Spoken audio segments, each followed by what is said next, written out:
আসসালামু আলাইকুম। ওয়ালাইকুম আসসালাম। কেমন আছেন ভাই আপনি? আল্লাহর রহমতে ভালোই আছি। ভাই আপনার নামটা কি?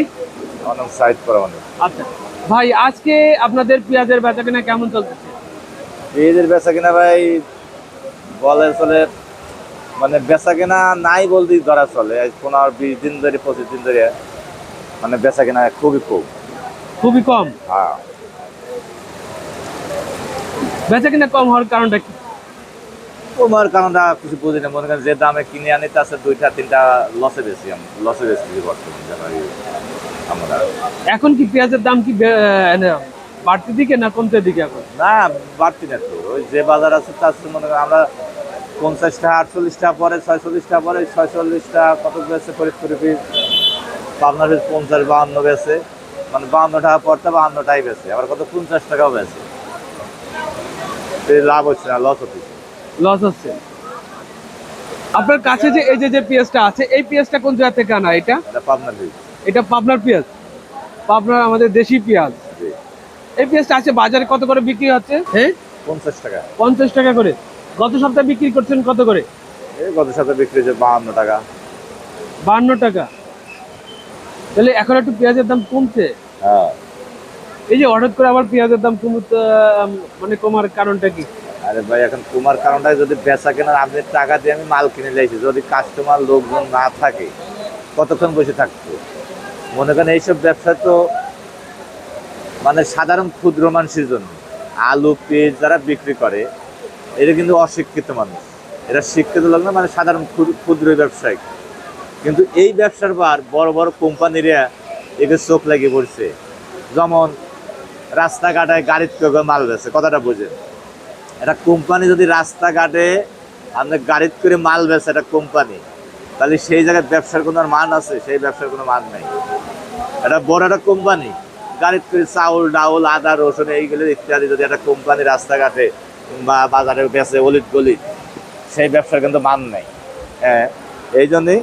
আর এই পিজির ব্যবসা আর আলুর ব্যবসা, অথচ এটা সবার এবার একটা নজর যে এটার ভিতরে কোনো সিন্ডিকেট, কিন্তু এইগুলো এবার কোনো সিন্ডিকেট না। এটা হলো লিগেল ব্যবসা। 1 টাকা লাভ হলে বিক্রি করে আলাদা দেয়, আবার লসে বিক্রি হলে কাঁচামাল। আর অন্য অন্য জিনিসের সিন্ডিকেট হয়ে গেলে কেউ ধরে না। 1 কেজি চাউল কয়টা কেজি কিনে কয়টা বিক্রি করে এটা কিন্তু অন্ধকার নেই। 1 কেজি আদা বাইরের মাল যেগুলো, 1 কেজি ডাউল কয় টাকা আনলে কয় টাকা বিক্রি হচ্ছে এটা কিন্তু কেউ ধরে না। কারণ এইগুলো সরকারি হাতে ধরে, ওগুলো বড় বড় ইম্পোর্টারের মাল, কোম্পানির মাল, ওইগুলো কেউ ধরে না। সাধারণ এই কৃষকের মানে সাধারণ এই ক্ষুদ্র ব্যবসায়িক যারা, এই এবার চাপ সৃষ্টি। 2 টাকা বাড়া বেশি মনে করেন সেটাই অত্যাচার করে যে বাড়া বেচকে, অথচ এই পিসটি 50 টাকা কেজি গৃহস্থর পড়েছে। 1 কেজি পেঁয়াজ দেশের আনবে হলে 5 টাকা কেজি খরচ হয়। অথচ এমন ম্যাস্টেট আছে সেই জিনিসটি বোঝে না। আপনারা কিনেছেন যদি কই আমার এখানে আড়ত খরচ আছে, এখানে আড়ত খরচ কৃষির আড়ত খরচ কৃষির। এখন 1 কেজি মাল পাবনাতে এই জায়গায় আনবে 5 টাকা খরচ হয়, গাড়ি ভাড়া দিয়ে বস্তা কেনা দিয়া। কারণ এটা আগে তো ব্যাগ দেওয়া লাগতো না, এখন একটা ব্যাগও দেওয়া লাগে, পলি দেওয়া লাগে। কাস্টমার আগে সুযোগ আসে খালি হাত পায়, ভাই একটা ব্যাগ দাও, আর ডবল ব্যাগ দাও, একটা পলি কিনে লাগে 1 টাকা। কথাটা বলুন, খরচা বাড়িয়ে গেছে, তখন ব্যবসার সঙ্গে লস।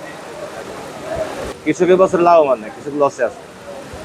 কৃষক পিজে এই বছর ধরা, মনে করেন যে মুড়ি কাটা পিজতেই ধরা আলি পিজেও মনে করেন যে 2000 টাকা 1900 টাকা 1800 টাকা গ্রেসে পড়িয়ে গেছে। 1 বিঘে জমিতে পেঁয়াজ হয়েছে 40 মন 30 মন 20 মন, কথাটা বুঝে। 1 বিঘে জমির দাম, জমিওয়ালারা তো এখন মনে করেন যে আপনারা ওটা তার আবাদ সাবাদ করে না। জমিওয়ালারা আপনার 10 বিঘে জমি আছে, আপনি মনে করেন যে খাই কালাসি বা একজন পরে দিতে চলে আসে। 1 বিঘে জমি সাধারণ কৃষক 20,000 টাকা দেওয়া লাগে, আর নিম্ন হলে 20,000, আবার 30,000ও আছে। কত 1 বিঘে জমি 30,000 টাকা দিয়ে আপনার শোনকালে 1 বছর জমি রাখিয়ে সেই বুথ আর 40,000 টাকা খরচ আছে, ম্যাক্সিমাম 40,000 টাকা খরচ। তাহলে 70-80,000 টাকা পড়ে যায়। তাহলে কৃষক ওই যা কি লাভ করবি আর কি বেচবি, এই জায়গাটা তর্জমা করে। আগে যেমন মনে করেন কৃষক আবাদ করেছে, লোক সংখ্যা পাওয়া গেছে, কারণ তার লোকজন দেশের কৃষকের এমন পরিস্থিতি যে আবাদ করে